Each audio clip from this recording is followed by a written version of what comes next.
Jining mengerutkan kening. Apa yang terjadi? Klan kita sudah menempatkan beberapa ahli ranah Shantian. Mungkinkah Serpent Wing kabur dari danau ular bersayap? Wan Fang menggelengkan kepala. Kalau dia cuma kabur dari danau ular bersayap, itu sih masalah kecil. Sayangnya, klan kita justru tanpa sengaja malah membantunya. Para ahli ranah Shantian yang ditempatkan di danau ular bersayap terus-menerus berusaha membunuhnya tiap ada kesempatan, membuat hari-hari Serpent Wing selalu dipenuhi bahaya. Bahkan, ada beberapa pertarungan besar juga. Di bawah tekanan itu, Serpent Wing justru berhasil menembus puncak ranah Xiantian. Apa? Ning sontak terkejut. Siluman besar di puncak ranah Xiantian benar-benar berbahaya. Bahkan di rawa Gunung Timur, hanya ada satu siluman besar setingkat itu, kodok salju kuno. Para ahli klan kita baru bisa selamat dengan mengandalkan artefak magis mereka. Mereka hanya bisa menonton saat Serpent Wing pergi. Wan Fang menghela napas. Begitu mendengar kabar ini, guru langsung mengejarnya. Ning mengangguk. Wan Fang melanjutkan. Tapi Serpent Wing bisa terbang di langit sekaligus menyelam di lautan. Kecepatannya sekarang jauh melampaui sebelumnya. Dan begitu dia masuk ke perairan dalam, bahkan seorang murid Zifu pun akan kesulitan membunuhnya. Guru juga menyadari hal ini, sehingga pengejarannya berujung kegagalan. Karena itulah, beliau menyuruhku untuk memberitahumu soal ini dan memintamu untuk berhati-hati. Lagi pula, kau kan pernah membunuh anaknya. Aku mengerti. Ning mengangguk serius. Sepertinya aku harus meninggalkan suku ini sekarang. Serpent Wing? Tidak kusangka dia bisa bertahan selama ini. Apalagi sampai berhasil menerobos.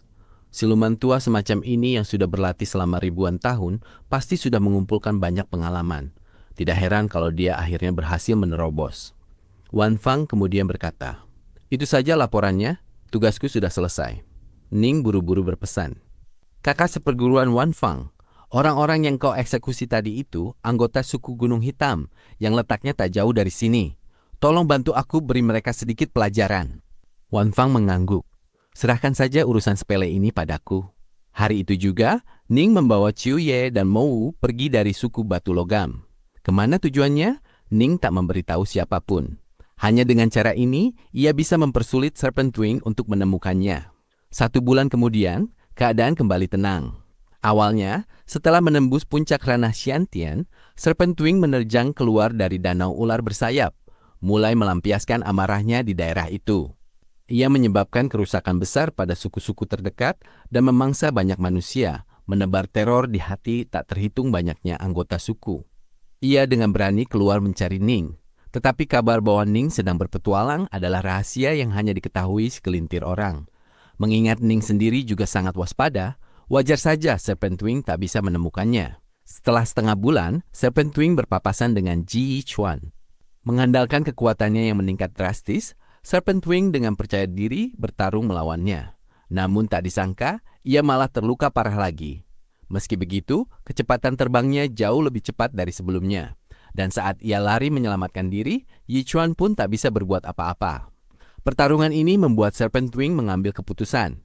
Ia tak ingin lagi bertarung melawan Yichuan. Kalau melihat Yichuan, ia akan langsung lari menjauh. 1 bulan kemudian, pegunungan Poison Dove turun tangan.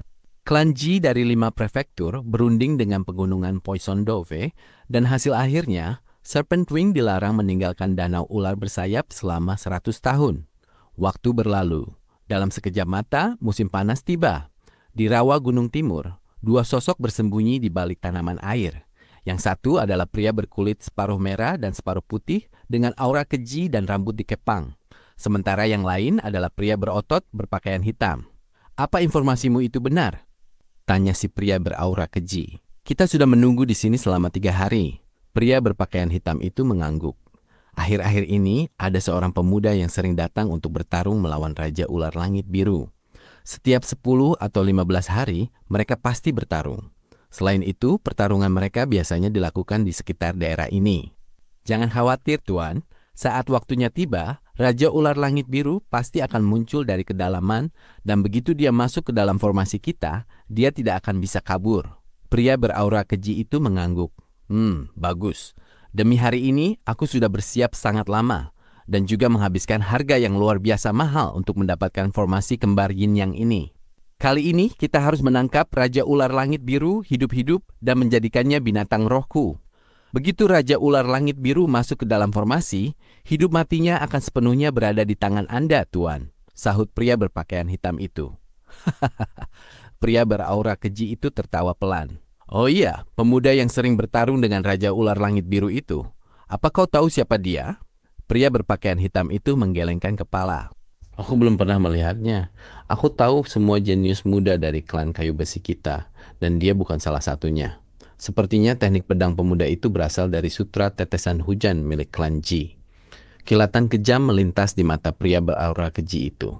Bisa bertarung seimbang di usia semuda itu melawan Raja Ular Langit Biru, berarti saat dia dewasa nanti, kemungkinan besar dia akan menjadi Yi Chuan yang lain. Kalau begitu, aku, Tie Muzan, akan membantu klan Ji mengirim jenius mereka itu langsung ke alam kematian. Waktu berlalu. Setengah hari berlalu lagi. Hari sudah senja, dan di kejauhan, seorang pemuda berpakaian bulu binatang tampak berjalan di atas riak gelombang air. Tuan, dia datang! Pria berpakaian hitam itu berseru. Zan menoleh dan melihatnya. Menyaksikan Ning berjalan di atas air, layaknya berjalan di tanah datar. Pupil matanya menyusut. Menyatu dengan dunia, dia harus mati. Hati Zan kini dipenuhi hasrat membunuh. Di usia semuda itu, orang ini sudah mampu mencapai tingkat menyatu dengan dunia. Kalau pemuda mengerikan ini dibiarkan dewasa, ia akan jauh lebih kuat dari Ji Chuan. Ia bahkan mungkin akan menjadi sosok terkuat di klan Ji 5 prefektur. Tie Muzan buru-buru berkata, Saudara An, nanti kau urus pemuda itu. Walau kau tak bisa membunuhnya, jangan biarkan dia lolos. Setelah aku menundukkan Raja Ular Langit Biru, aku akan segera menyusul.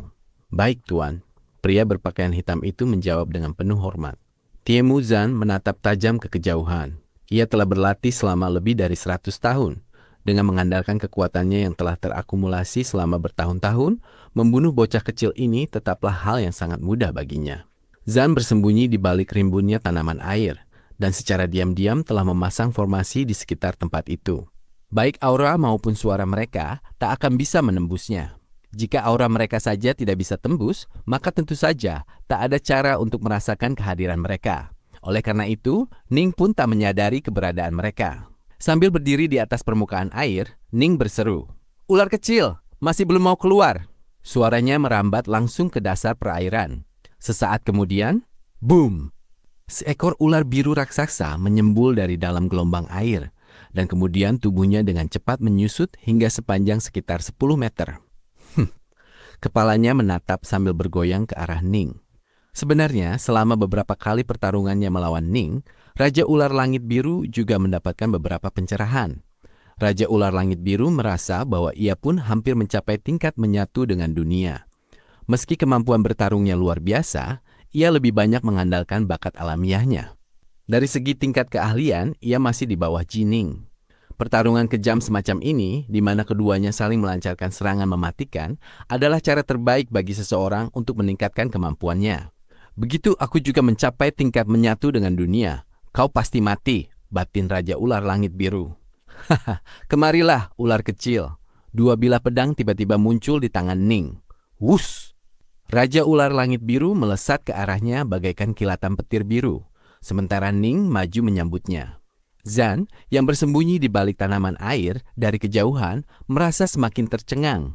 Ilmu pedangnya juga berada di tingkat menyatu dengan dunia, dan dia menggunakan pedang kembar dengan sangat sempurna. Sepertinya dia bahkan belum menjadi makhluk Xiantian, tapi dia bisa bertarung langsung dengan binatang ilahi ranah Xiantian.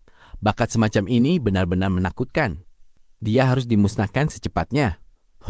Kenapa mereka belum masuk juga? Tie Muzan mulai tidak sabar. Ia telah memasang formasinya dari awal. Meskipun formasi itu memakan tempat yang cukup luas, masih ada jarak antara formasi tersebut dengan tempat pertarungan Ning melawan Raja Ular Langit Biru. Sedikit lagi, hati Tie Muzan berdebar kencang, tapi ia harus menahan ketidaksabarannya. Karena ia tahu, begitu ia menampakkan diri, Raja Ular Langit Biru yang ketakutan akan langsung menyelam ke dalam air, dan ia tak akan punya kesempatan lagi untuk menghadapinya. Yang bisa ia lakukan adalah terus menonton pertarungan di kejauhan itu. Terkadang Ning terpental jauh, sementara di saat lain, luka gores muncul di tubuh Raja Ular Langit Biru. Keduanya bertarung di tengah gelombang air, dengan Ning yang terus meluncur di atasnya, kadang menerjang maju, kadang menghindar.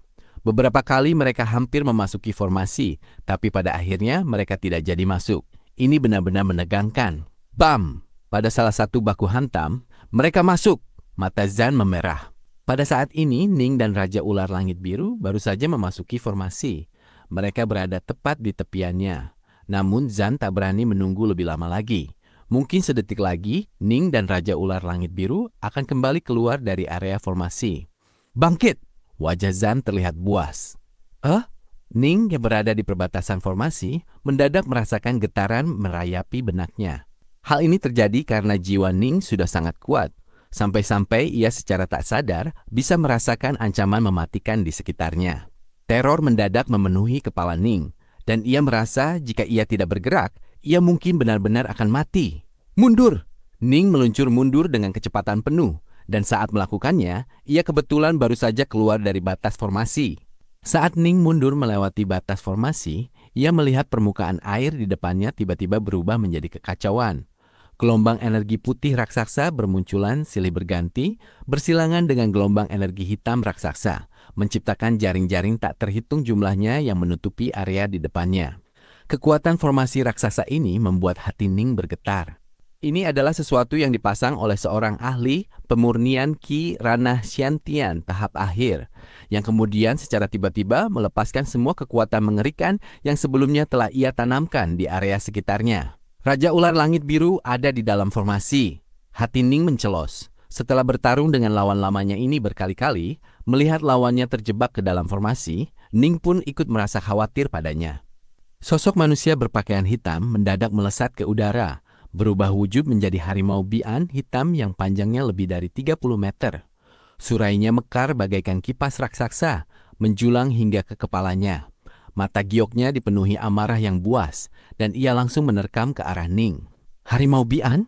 Ning seketika sadar siapa yang telah memasang formasi raksasa itu. Satu-satunya makhluk Xiantian yang memiliki harimau bian sebagai binatang rohnya adalah Tiemu Zan dari klan kayu besi. Seorang ahli ranah Xiantian tahap akhir. Aku harus kabur. Ning sangat tahu perbedaan kekuatan di antara mereka berdua. Tiemu Zan sangat terkenal karena kelicikannya. Kalau ia sampai menggunakan artefak magisnya, bahkan Raja Ular Langit Biru pun bukan tandingannya. Wus!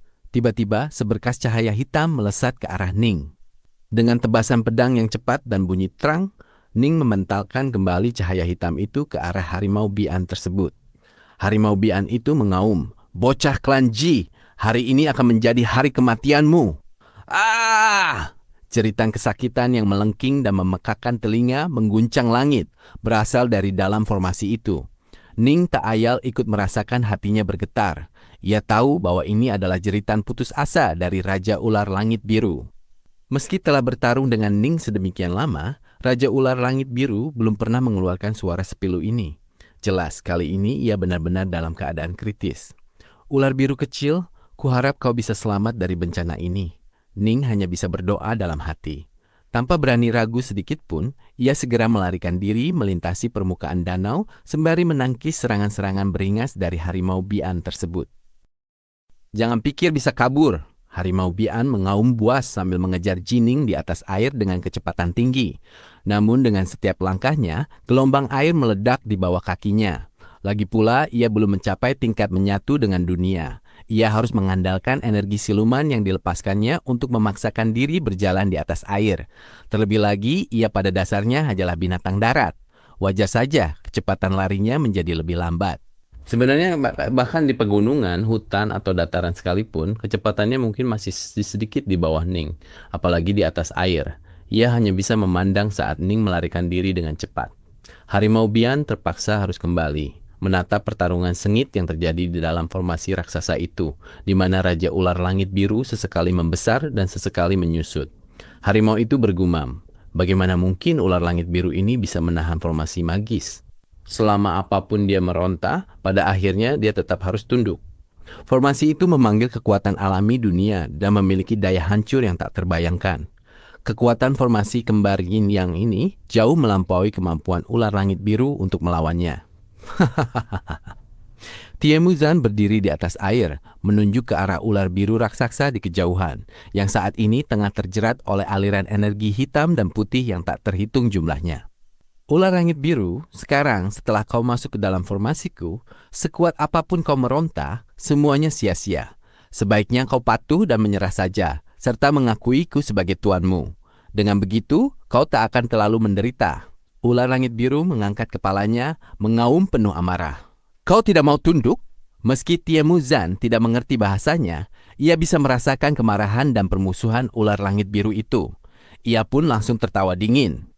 Ular langit biru, di dunia yang luas ini, ras manusialah yang sesungguhnya berkuasa. Dinasti Xia Agunglah yang telah menyatukan tanah ini. Sekuat apapun kau, seekor binatang ilahi, apa yang sebenarnya bisa kau lakukan? Sekalipun aku melepaskanmu, orang lain akan datang untuk menangkapmu. Kupikir sebaiknya kau tunduk saja padaku dengan patuh. Tiemuzan berbicara tanpa henti. Tapi apapun yang dikatakannya, ular langit biru sama sekali tidak mengindahkannya, membuat Tiemuzan benar-benar mulai naik darah. Baiklah kalau begitu, aku ingin lihat apakah tulangmu yang lebih keras atau formasiku yang lebih keras. Krak! Aliran energi hitam dan putih dengan buas melilitnya bak batu gerinda, menggerus sisik-sisik ular langit biru hingga hancur berkeping-keping, membuat darah gioknya menodai air di bawahnya. Namun rasa sakit akibat sisik yang terkelupas dan daging yang terkoyak ini tidak mampu membuat ular langit biru menundukkan kepalanya yang angkuh sedikit pun. Ular langit biru mendadak menyusut hingga seukuran jari untuk sementara lolos dari jeratan aliran energi hitam dan putih. Tetapi tepat setelahnya, aliran energi itu kembali melilitnya dengan buas. Energi itu terus-menerus buyar dan terbentuk kembali tanpa henti.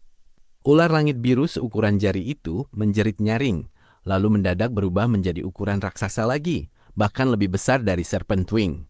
Terkadang besar, terkadang kecil, ia terus-menerus berubah.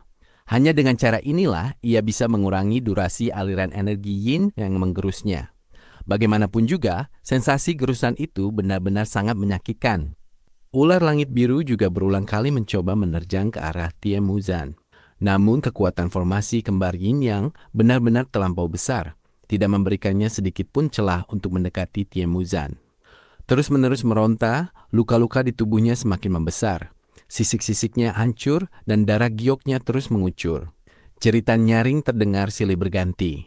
Raja ular langit biru masih terus melawan. Sebagai binatang siluman, ia sangatlah angkuh. Mana mungkin ia sudi tunduk pada manusia di depannya ini. Seandainya itu adalah manusia ranah Zifu, mungkin ular langit biru bersedia menundukkan kepala. Tetapi Tiemuzan ini sama sekali tidak pantas. Setelah sekian lama, Tiemuzan mulai mengerutkan kening. Bagaimana bisa dia masih terus melawan? Tiemuzan menatap ular langit biru yang masih begitu buas meski terluka parah dan sekujur tubuhnya dipenuhi luka. Meskipun hanya sebagian kekuatan yang kulepaskan, kalau dia terus-terusan bertingkah begini, dia bakal mati tergerus oleh formasi kembar yin-yang. Apa mungkin dia lebih baik mati daripada tunduk padaku? Tiemuzan menggertakkan giginya. Dengan sebersit pikiran, ia membuat aliran energi hitam dan putih yang mengikat ular langit biru mulai buyar. Ular langit biru! Tiemuzan menunjuk siluman besar yang terluka dan kelelahan itu. Aku tadi mengandalkan formasi ini untuk menekanmu, jadi kemungkinan besar kau belum merasa taluk. Kalau begitu, ayo kita bertarung. Aku tak akan menggunakan bantuan formasi. Asalkan kau bisa mengalahkanku, aku akan melepaskanmu. Tapi kalau kau kalah, kau harus tunduk padaku. Apa kau setuju? Ular langit biru mengeluarkan beberapa desisan buas, lalu berubah menjadi sepanjang belasan meter. Ini adalah wujud paling kuat yang bisa dipertahankannya. Dan kemudian ia menerkam ke arah Tiemuzan. Seutas cambuk panjang berwarna hitam muncul begitu saja di tangan kanan Tiemuzan. Cambuk itu dipenuhi paku-paku tajam yang tumbuh secara alami. Cambuk hitam panjang ini adalah artefak magis, cambuk akar kayu hitam. Artefak magis ini merupakan salah satu yang terkenal dari klan kayu besi. Dengan satu ayunan dahsyat, ia melesatkan cambuk itu ke arah ular langit biru, mengubahnya menjadi sebuah bayangan hitam raksasa. Ular langit biru dengan cepat menghindar, berhasil lolos dari cambuk ini. Swish! Tiemuzan terus memutar cambuk panjang di tangannya. Cambuk itu berputar membentuk pusaran demi pusaran, menyelimuti langit dengan kurungan berlapis-lapis yang tak terhitung jumlahnya menuju ular langit biru. Dan kemudian, disertai suara robekan, ular langit biru kembali kehilangan serpihan sisik dan daging dari tubuhnya. Ular langit biru mendesis murka. Walau terluka, ia masih tetap menerjang maju. Tiemuzan hanya tersenyum dingin, terus mengayun-ayunkan kambuk akar kayu hitamnya. Ini bukan pertama kalinya ia bertarung melawan ular langit biru. Ia adalah seorang ahli dalam menggunakan cambuk dan sepenuhnya mampu mengimbangi kelincahan ular langit biru. Namun, ular langit biru ini bisa melarikan diri dengan sangat cepat. Dulu, Tiemuzan tak bisa berbuat apa-apa. Tapi sekarang setelah ular langit biru terperangkap di dalam formasi, tak ada tempat lagi baginya untuk lari. Bagaimana menurutmu? Tiemuzan berdiri di sana, cambuk panjangnya menari-nari.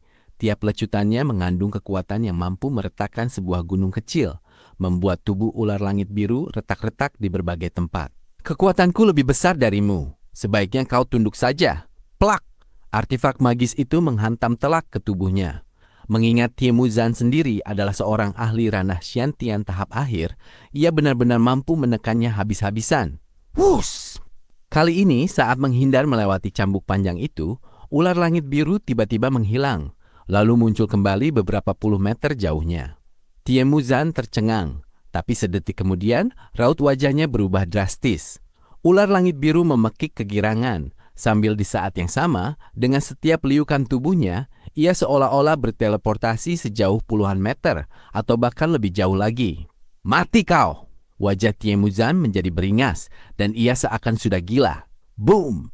Formasi itu berguncang, dan energi hitam serta putih dalam jumlah besar menghantam buas ke arah ular langit biru. Tetapi ular langit biru hanya melirik dingin ke arah Tiemuzan, lalu kembali menghilang dalam satu liukan. Boom! Energi hitam dan putih itu saling bertabrakan, menjelma menjadi kekacauan energi yang sangat besar. Sialan! Tiemuzan melolong kalap, mengayunkan tinjunya dengan membabi buta. Sialan! Wajah Tiemuzan tampak bengis dan matanya memerah penuh kegilaan. Ular langit biru ini ternyata bisa menggunakan kedipan kehampaan. Ini semua pasti karena bocah klan Ji itu. Bocah klan Ji itu sudah bertarung melawan ular langit biru berulang kali. Ini pasti yang membuat ular langit biru berkembang hingga mampu mencapai tingkat menyatu dengan dunia dan menggunakan kedipan kehampaan. Tiemuzan benar-benar murka. Meskipun hanya ada satu ular langit biru di wilayah Gunung Walet, jumlahnya cukup banyak di wilayah kekuasaan dinasti Xia Agung yang tak bertepi ini. Karenanya, Tiemuzan sangat tahu betapa kuatnya ular langit biru. Itulah sebabnya ia begitu putus asa ingin menjinakkannya. Biasanya, siluman besar mampu mengendalikan air, racun, api, atau semacamnya. Bahkan makhluk seperti Raja Badak Air dan Serpent Wing yang bukan binatang ilahi memiliki kemampuan tersebut. Namun sebagai binatang ilahi, Raja Ular Langit Biru tidak punya kemampuan khusus semacam itu. Tapi sebenarnya, ia masih punya sesuatu yang lain. Hanya saja kemampuan alamiah Raja Ular Langit Biru ini memang terlalu kuat. Sewaktu kekuatannya masih rendah, ia belum mampu menggunakannya.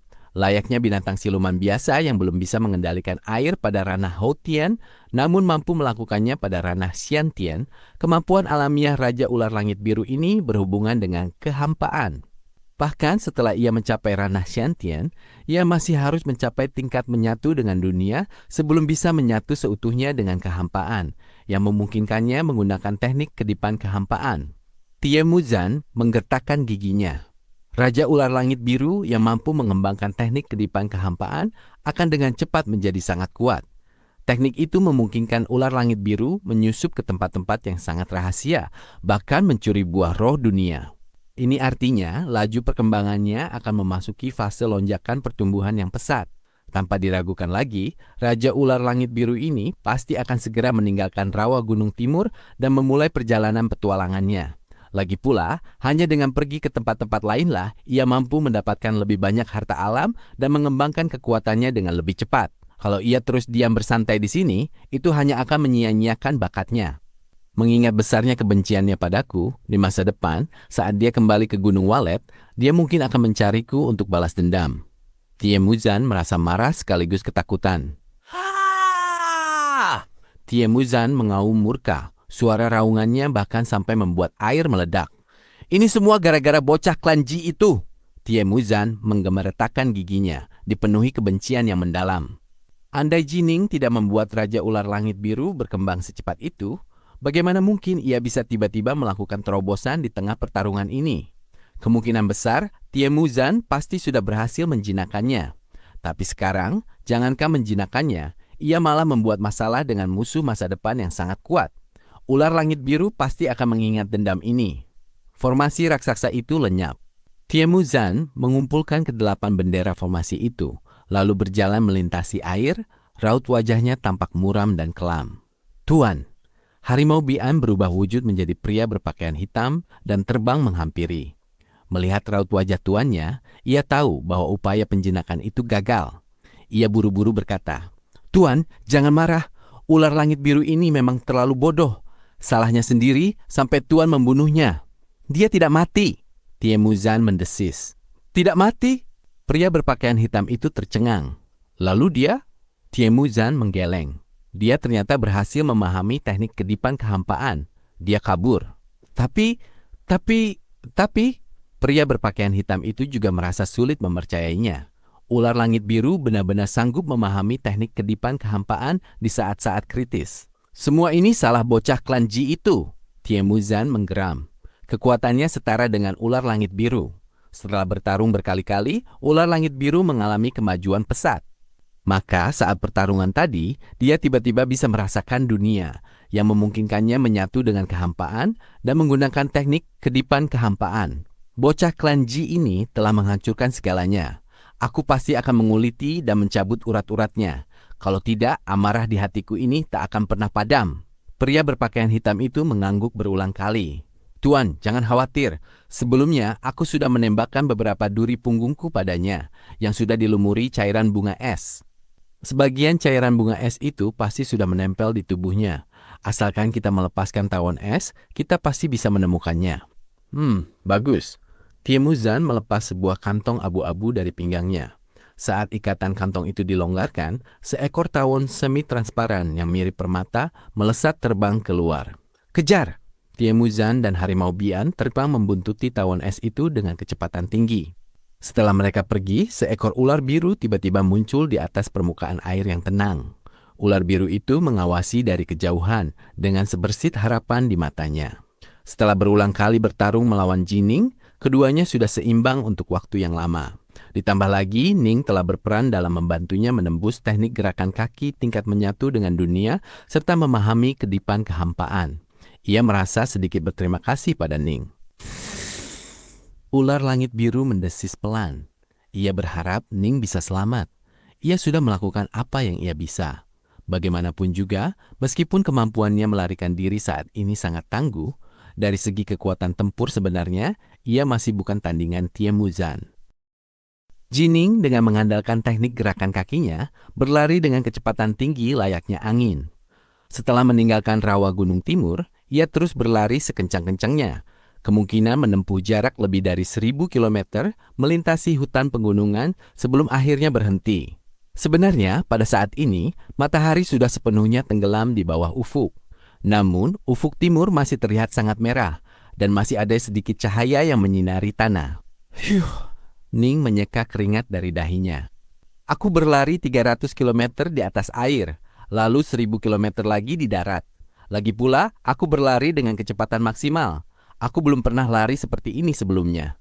Tidak kusangka, dengan tubuh sepertiku, aku masih bisa sampai berkeringat sebanyak ini." Biasanya, Ning bisa berlari sejauh 1000 km di rawa Gunung Timur tanpa berkeringat sama sekali. Tetapi kali ini, ia benar-benar berlari secepat mungkin. Merasa kelelahan, Ning berjalan maju perlahan. Ada sebuah kolam di depannya, dan di dalam kolam itu terdapat beberapa bunga teratai yang mengapung. Bunga-bunga itu sama sekali tidak ternoda oleh lumpur, dan batangnya tegak lurus. Keharuman teratai merasuk ke hidungnya, membuat Ning yang kelelahan menyunggingkan seulas senyum tipis seraya duduk di tepi kolam. "Kurasa aku berhasil melewati kesulitan itu." Ning mengeluarkan sebilah tabung bambu dengan satu kibasan tangannya. Tabung itu berisi air bersih. Mendongakkan kepalanya, ia meneguknya 2 kali. Entah bagaimana nasib ular biru kecil itu. Ning menghela napas pelan. "Ular biru kecil, jangan salahkan aku. Aku juga tidak bisa menolongmu. Sayang sekali, aku belum mencapai ranah Xiantian." Memikirkannya saja membuat Ning merasa sedikit cemas. Diagram 9 langit merah cemerlang sebagai metode pemurnian tubuh dewa iblis yang paling tangguh memang luar biasa sakti, tetapi melatihnya terlampau sulit. Bahkan, seseorang dengan latar belakang sepertinya saja merasa begitu kesulitan untuk membuat terobosan. Menyatukan yin dan yang, memadukan api dan air. Bagaimana caranya melakukan hal ini? Apa yang harus kulakukan untuk menembusnya? Ning merenung getir. Angin sepoi-sepoi bertiup. Angin malam musim panas yang sejuk terasa begitu nyaman. Angin itu berembus menyapu bunga-bunga teratai di kolam. Beberapa bunga berputar di tempat, pertama ke satu arah, lalu ke arah lainnya. Karena telah mencapai tingkat menyatu dengan dunia dalam langkah angin bayangan, Ning secara alami mampu menyatu secara mental dengan angin. Ketika angin berembus melewati bunga teratai, ia bisa merasakannya dengan jelas. Ning tiba-tiba menunjukkan raut penasaran. Ketika angin meniup teratai, itu berputar ke kiri lalu ke kanan. Ning mendadak merasa seolah ia memahami sesuatu. Kalau daun tertiup angin, dia akan tertiup tak karuan tanpa ritme sama sekali. Kalau pohon kecil yang tertiup angin, dia hanya akan bergoyang ke kiri dan ke kanan. Itu karena dia tak punya daun bundar yang besar. Tapi kalau bunga teratai tertiup, kelopak teratainya bisa berputar ke kiri atau berputar ke kanan, menetralkan dorongan angin ini. Mendongakkan kepalanya, Ning menatap langit. Hari belum sepenuhnya gelap, tapi di langit ia samar-samar sudah bisa melihat cahaya bulan. Matahari terbenam dan bulan terbit.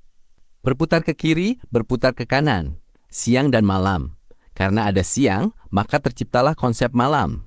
Ning bergumam pada dirinya sendiri. Di tempat yang gelap gulita, setitik cahaya saja sudah luar biasa terang. Putaran ke kiri dan ke kanan pada kelopak teratai memungkinkannya untuk saling menetralkan dua putaran yang berlawanan. Memungkinkannya meniadakan kekuatan angin dan tetap berada di tempatnya tak tergoyahkan. Ning memejamkan matanya. Jiwanya telah menyatu dengan dunia, dan ia menjadi satu dengan angin serta bunga teratai di kolam. Ia samar-samar bisa merasakan semacam prinsip yang maha besar, yang menyimpan rahasia-rahasia kuno yang telah ada sejak penciptaan alam semesta. Rahasia ini adalah Dao. Angin menyimpan Dao di dalamnya, dan Dao itu sendiri begitu luas dan tak terselami. Tetapi ketika angin berembus melewati bunga teratai, Ning mampu melihat bayangan Dao berkelebat di antara bunga teratai. Ia mampu menemukan setitik gerakan dan wujud sejati dari Dao. Ning duduk tenang bersila di tepi kolam, tenggelam dalam lamunannya seraya memusatkan meditasinya pada setitik Dao yang ia rasakan dari gerakan melingkar bunga teratai. Memahami Dao adalah sesuatu yang hanya bisa diharap tapi tidak bisa diminta. Pada saat jiwa, pikiran, lingkungan, dan segala hal di sekitarnya melebur menjadi satu, ia mampu menyentuh setitik Dao itu. Namun, untuk bisa menyentuh Dao, syarat mutlaknya adalah seseorang harus terlebih dahulu mencapai tingkat menyatu dengan dunia. Hanya setelah pikiran seseorang benar-benar menyatu dengan dunialah, ia mampu menyentuh Dao abadi. Aliran air mengalir perlahan melewati sungai kecil yang tertutup rerumputan liar. Malam turun, dan hutan kini dipenuhi suara katak. Perlahan-lahan dan sinar cahaya mulai mengelilingi Ning yang masih duduk bersila. Pertama, beberapa sinar cahaya berwujud air bermunculan.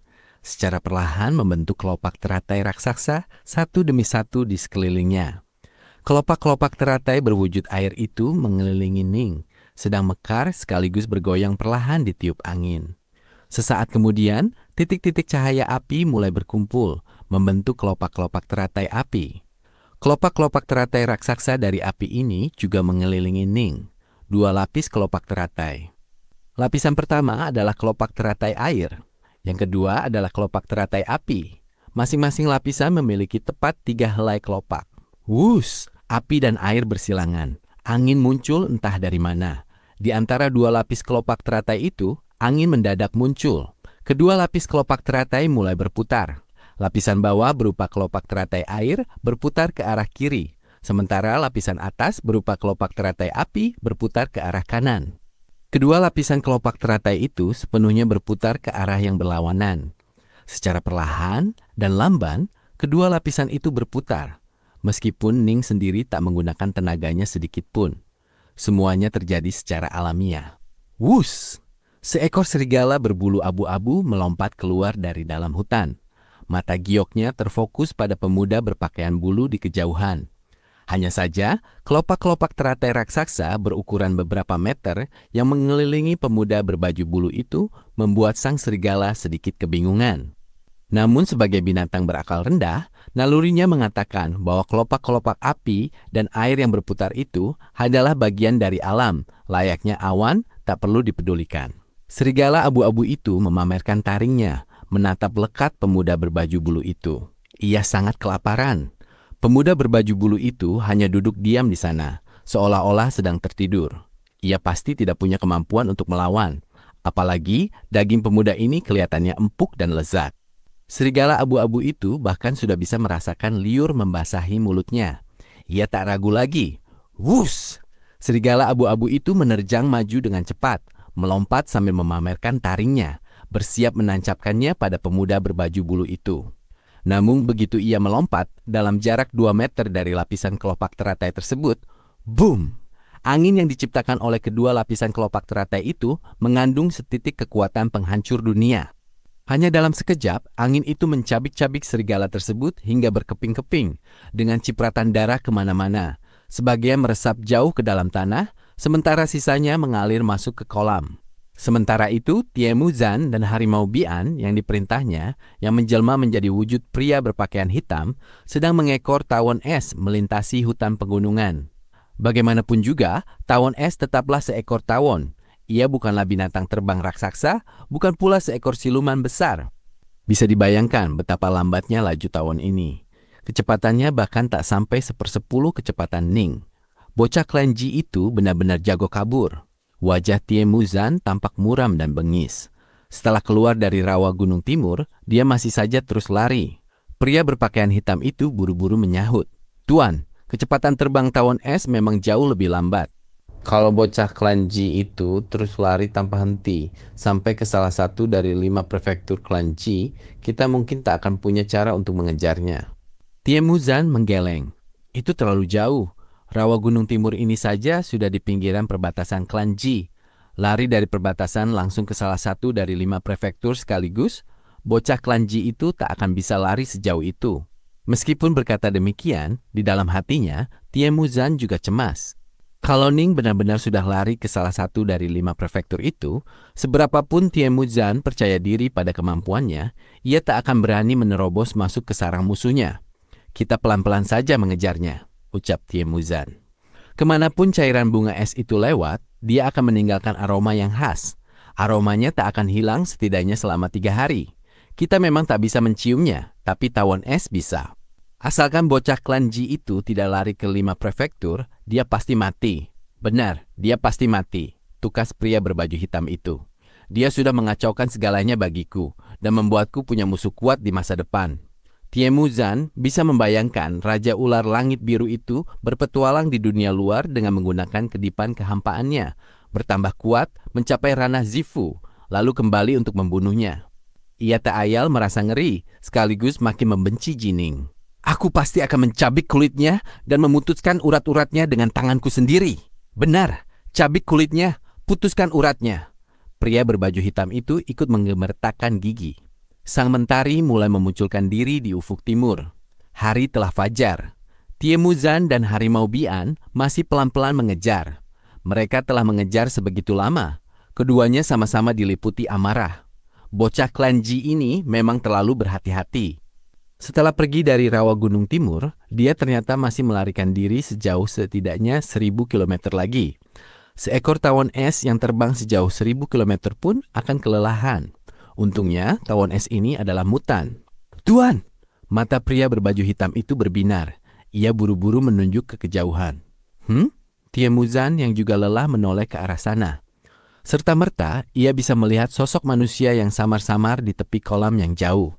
Hal ini seketika menyadarkannya. Mata Tiemuzan berbinar. Ia menjilat bibirnya, lalu berkata melalui telepati, "Ayo kita lihat." Antara tuan dan binatang silumannya, dari jarak dekat, ada kemampuan untuk mempertahankan komunikasi spiritual. Mengenai seberapa tepatnya jaraknya, itu tergantung pada seberapa kuat jiwa mereka. Biasanya, seorang makhluk Shantian dan binatang silumannya harus mempertahankan jarak maksimal 10 meter jika ingin bisa saling berbicara secara telepati. Keduanya mengendap-endap maju dengan hati-hati, berusaha tak menimbulkan suara. Namun pada kenyataannya, walaupun mereka menimbulkan suara, Tiemuzan sama sekali tidak gentar. Bagaimanapun juga, ia adalah ahli ranah Xiantian tahap akhir. Saat berlari dengan kecepatan penuh, ia masih sedikit lebih cepat daripada Jining. Ditambah lagi, ia juga membawa segel gerakan ilahi dan juga beberapa segel Dao biasa lainnya. Bagaimana mungkin ia membiarkan Ning lolos? Benar-benar bodoh. Sekalipun aku sudah berhati-hati, tetap saja aku menimbulkan sedikit suara. Tapi dia sama sekali tak sadar. Dia adalah seorang praktisi pemurnian tubuh Dewa Iblis. Logikanya, panca inderanya pasti luar biasa tajam. Dia benar-benar belum berpengalaman sama sekali. Dia pasti sedang tertidur pulas. Tiemuzan tertawa dingin. Baguslah, itu akan mempermudah urusanku. Kalau tidak, aku malah membuang-buang segel gerakan ilahi. Tiemuzan dan pria berbaju hitam itu terus bergerak maju. Perlahan-lahan, mereka mulai bisa melihat sosok orang tersebut dengan jelas. Apa? Keduanya sontak tertegun. Ini karena matahari telah terbit sekarang. Di bawah sinar matahari, kelopak teratai api raksasa dan kelopak teratai air itu tampak semi-transparan. Bagaimanapun juga, kelopak teratai ini bukan kelopak teratai asli. Semua ini terbentuk dari energi alam. Di bawah sinar matahari, mereka seketika tampak separuh semi-transparan. Dua lapis kelopak teratai raksasa itu masih berputar perlahan ke arah yang saling berlawanan, namun mengandung ritme yang sangat aneh. Di tengah-tengah dua lapis kelopak teratai raksasa yang berputar ini, Ning duduk bersila. Apa ini? Tiemuzan. Meskipun sangat berpengalaman, belum pernah melihat pemandangan seperti ini. Mungkinkah ini diciptakan dari Qi? Tapi, sekalipun dia telah menerobos ke ranah Xiantian, dia kan baru tahap awal Xiantian. Kurasa dia tidak punya artefak magis apapun. Raut beringas muncul di wajah Tiemuzan. Tiemuzan dan Harimau Bian mendekat dengan kecepatan tinggi dan segera tiba di tepi kolam. Benar-benar indah. Tiemuzan menghela napas kagum sambil menatap pantulan cahaya matahari terbit yang menyinari dua kelopak teratai raksasa yang sedang mekar itu. Namun semakin ia melihatnya, ia malah semakin gugup. Bagaimanapun juga, ia adalah seorang ahli ranah Xiantian tahap akhir. Kendati ia belum mencapai tingkat menyatu dengan dunia, ia sudah bisa merasakan samar-samar betapa luar biasanya kedua lapisan kelopak itu. Harimau Bian menatap Tiemuzan. Tuan, apa yang harus kita lakukan sekarang? Jangan tidak sabaran. Dia ada di depan kita dan tak akan bisa lari. Mari kita uji dia dulu, jawab Tiemuzan melalui telepati. Dengan lambaian tangannya, ia melepaskan kekuatan Xiantiannya yang langsung menarik sebuah batu ke tangannya. Kemudian dengan lemparan yang sangat bertenaga, ia mengalirkan energi Xiantian ke batu ini, mengubahnya menjadi seberkas cahaya yang melesat lurus ke arah Jining yang masih duduk bersila.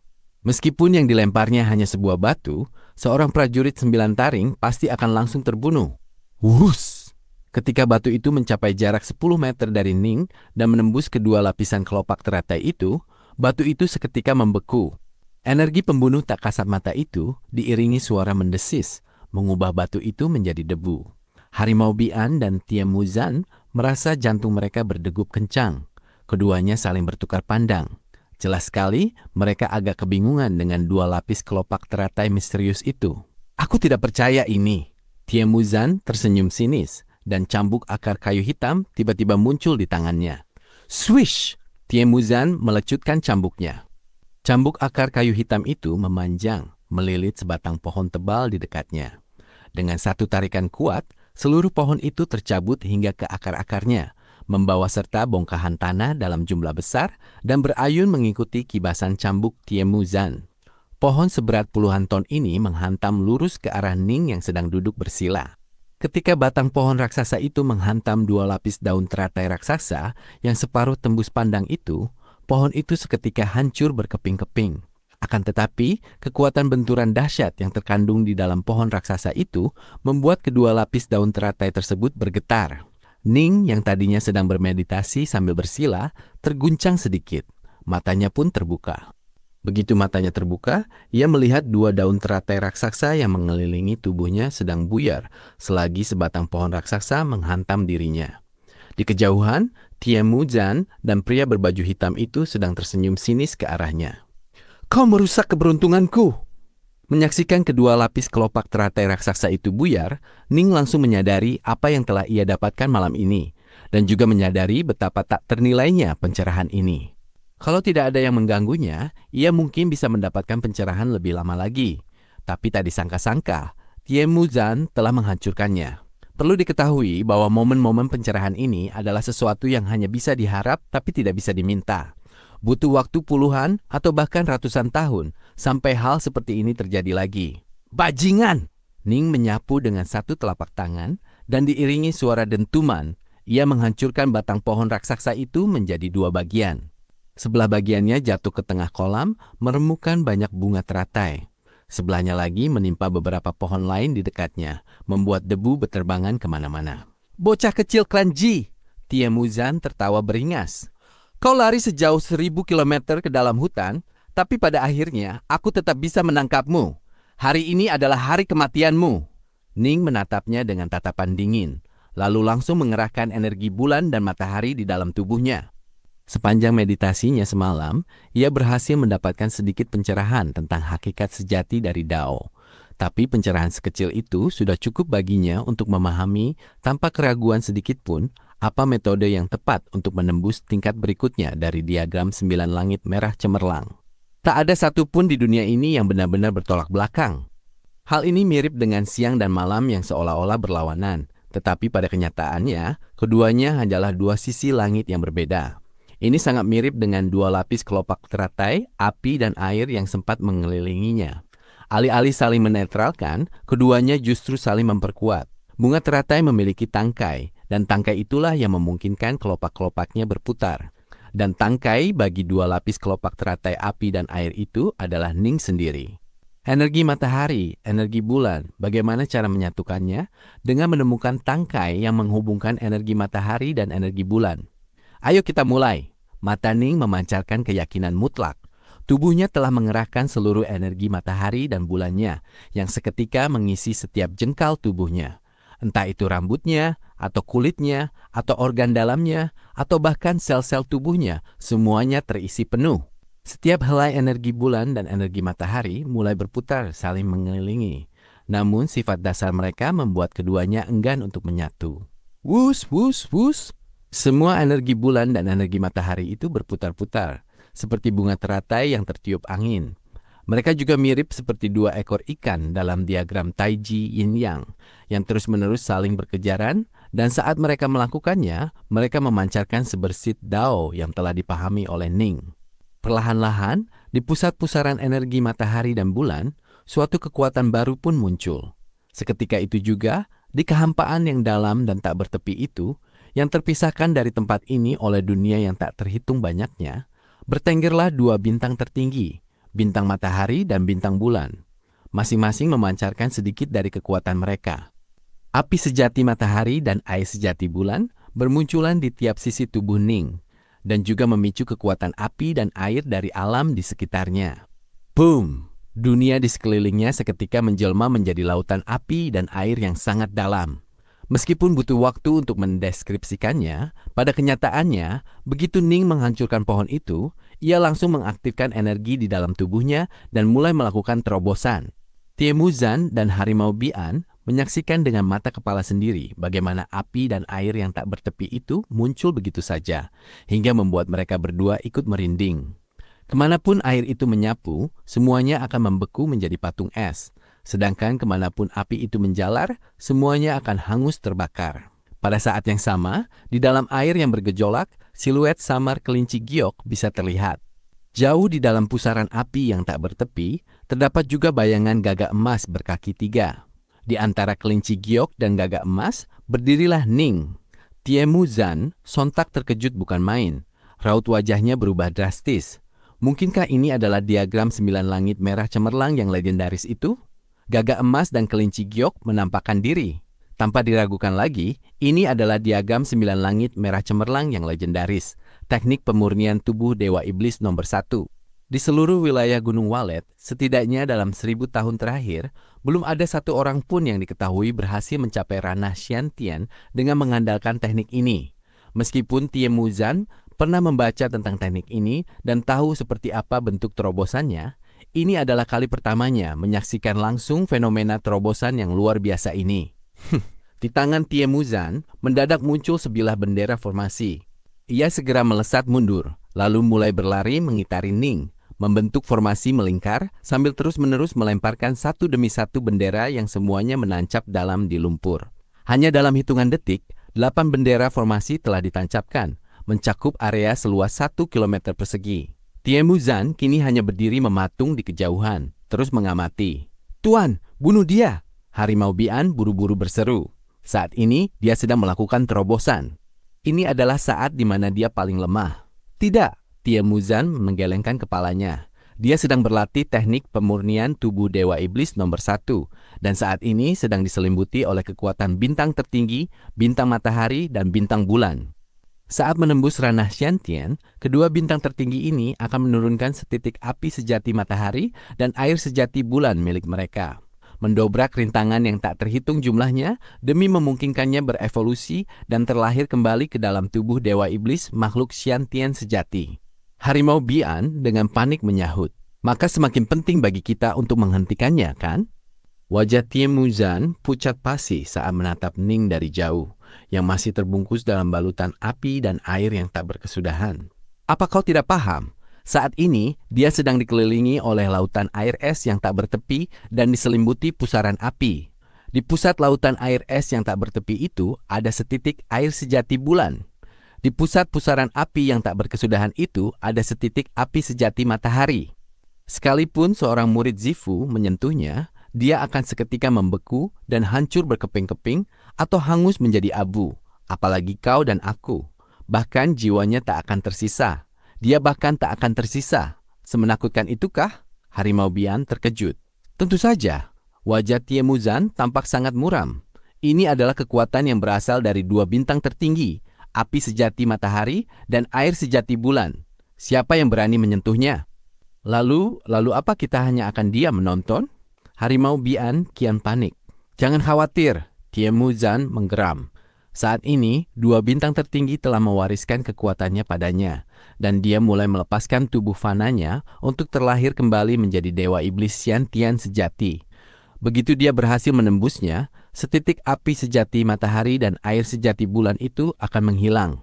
Lagi pula, kekuatan api sejati matahari dan air sejati bulan itu bukan milik bocah klan Ji ini.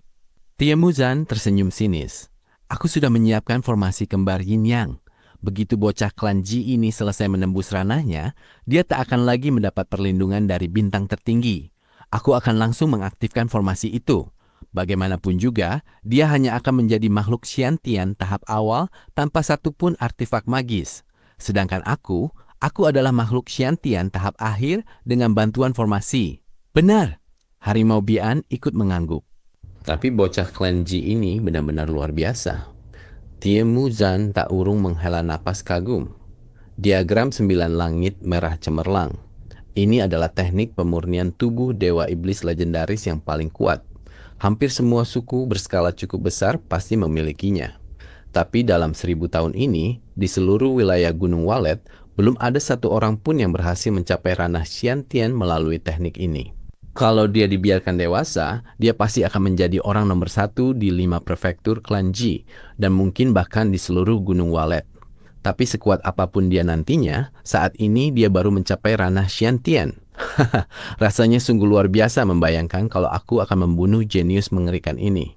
Apa arti Shantian? Itu artinya dilahirkan dari langit dan dari alam. Hanya itulah makhluk Shantian sejati. Pada umumnya, sebagian besar praktisi pemurnian Qi hanya mengubah energi Qi di dalam tubuh mereka menjadi Shantian. Setelah itu, energi tersebut akan menyapu ke seluruh tubuh mereka, sehingga memungkinkan mereka mencapai tingkat yang lebih cepat dan lincah. Tapi sebenarnya, ini adalah jenis tubuh Shantian yang paling lemah. Sekali tusukan pedang tepat di jantungnya sudah bisa membuat mereka mati. Namun bagi para praktisi pemurnian tubuh Dewa Iblis, seluruh tubuh mereka akan dilahirkan kembali menjadi tubuh layaknya seorang Dewa Iblis. Dewa Iblis bisa saja tubuhnya dipotong menjadi 18 bagian, tapi asalkan kepalanya tidak hancur, mereka tak akan mati.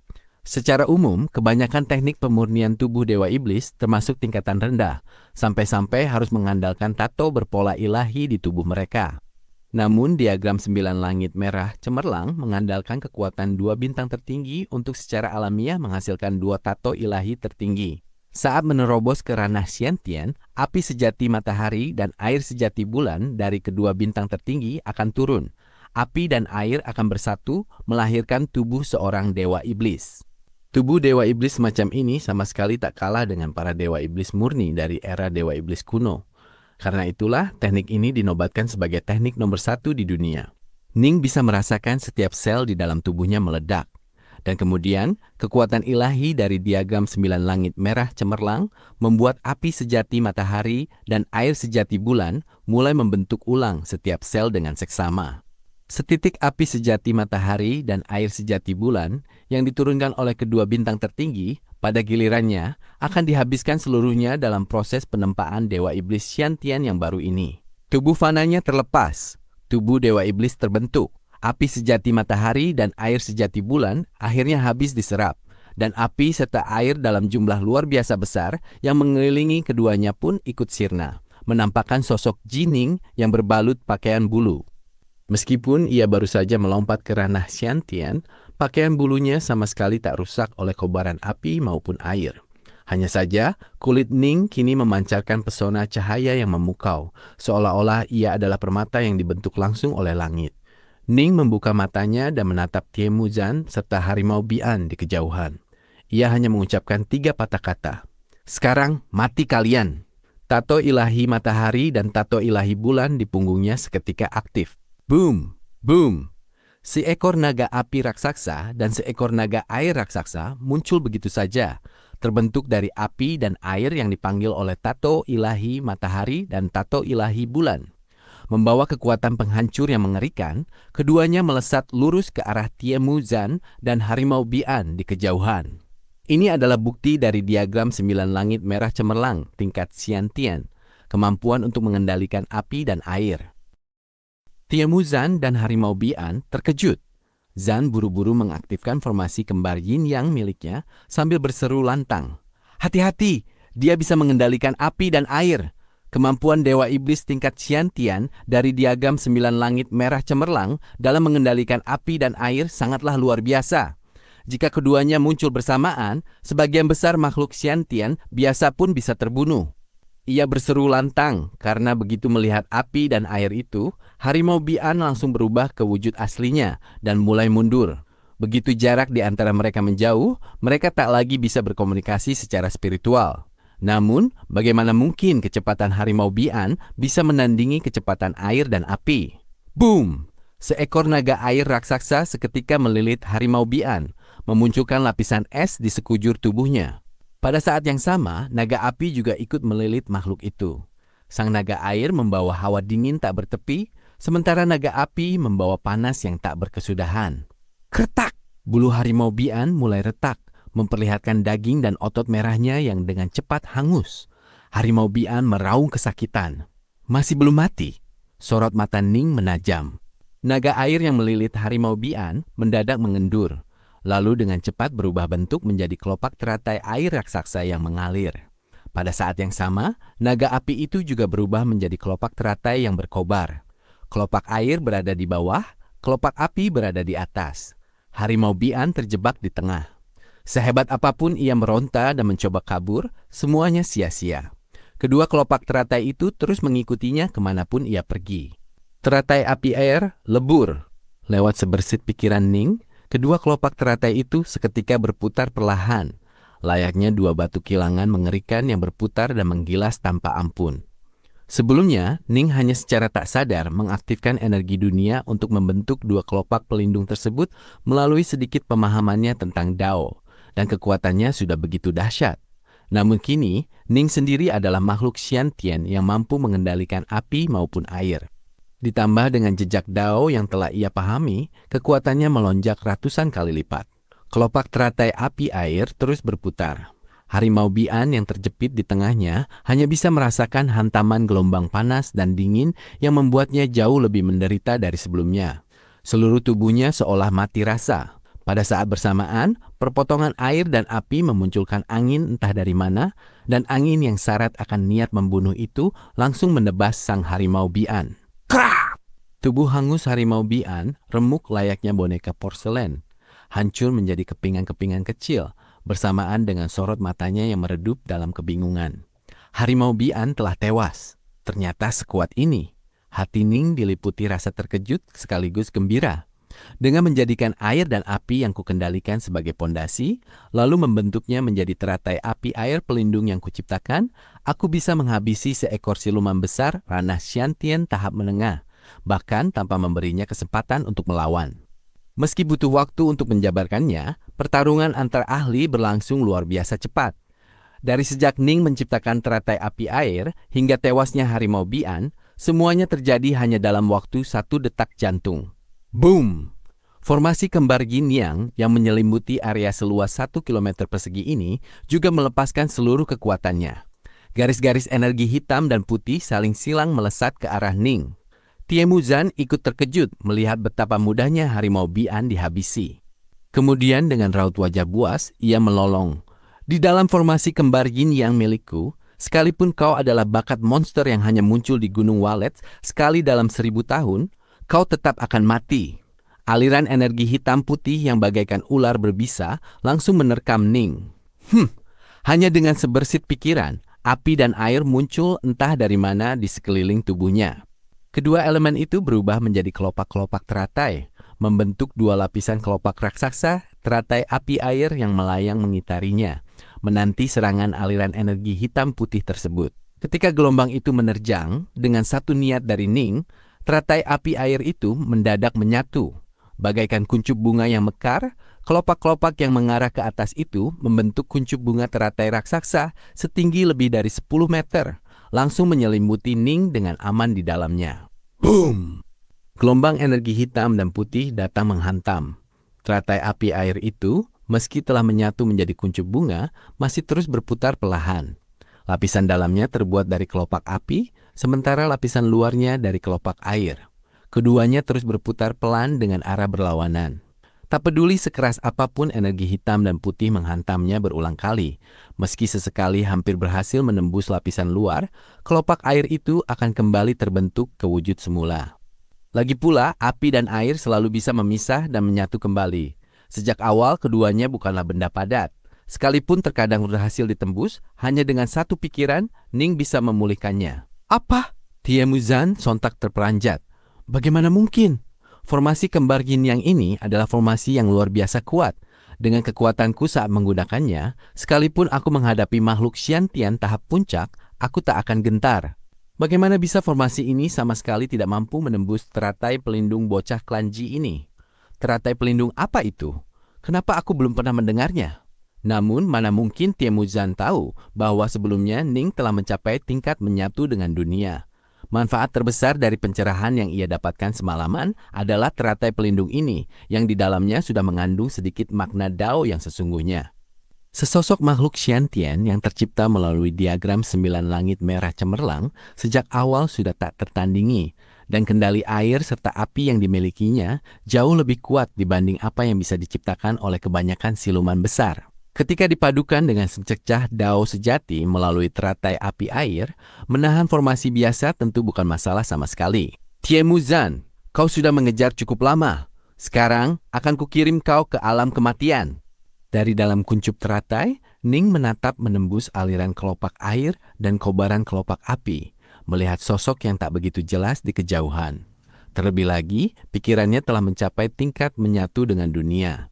Secara alami, ia bisa merasakan aura seluruh makhluk di sekitarnya dan mampu melacak lokasi Zan dengan sangat jelas. Mati kau! Bersamaan dengan kilasan pikiran Ning.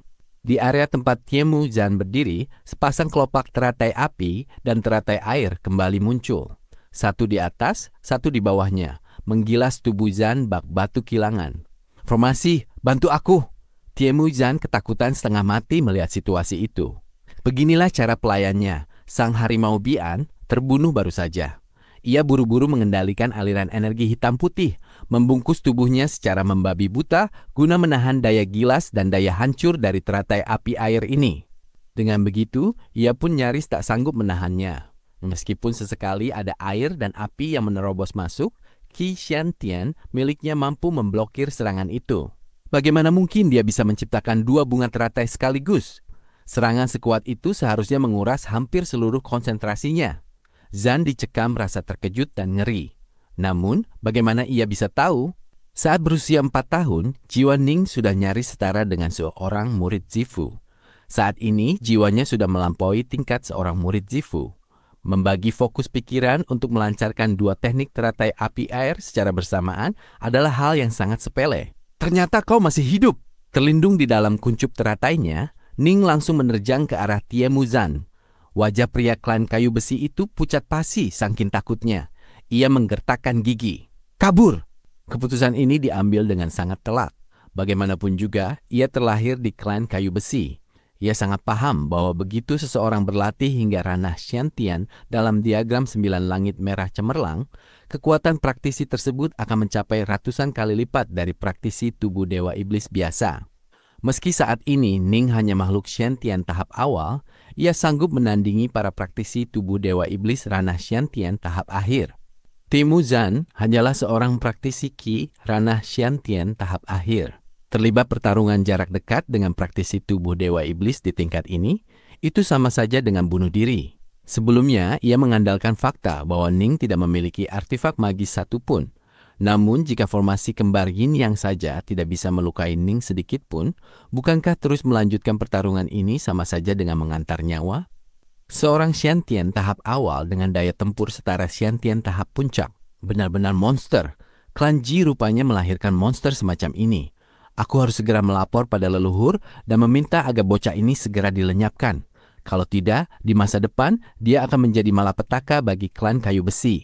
Tiemuzan dicekam ketakutan luar biasa, terutama oleh teratai api air itu. Kekuatannya sungguh tak masuk akal.